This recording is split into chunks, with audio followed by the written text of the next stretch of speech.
அவர் மீதான குற்றச்சாட்டு ஆதாரமற்றது என்பதனால்தான் அவர் விடுதலை செய்யப்பட்டிருக்கிறார்.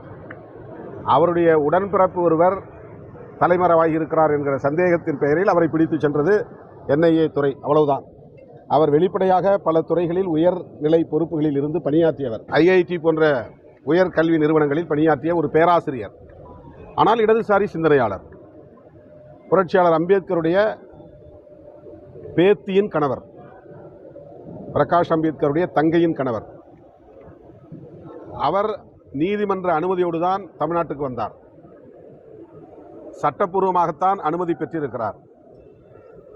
அவரை மராட்டிய மாநிலத்தில் பல நிகழ்ச்சிகளுக்கு எல்லோரும் அழைக்கிறார்கள். அவரை மேலும் தீவிரவாத முத்திரை குத்தி அந்நியப்படுத்த முயற்சிப்பது அநாகரிகமான அரசியல். பாஜக இது போன்ற அரசியலை தமிழ்நாட்டுக்கு வடக்கே வைத்துக் கொள்ள வேண்டுமே தவிர தமிழ்நாட்டில் வைத்துக் கொள்ளக்கூடாது.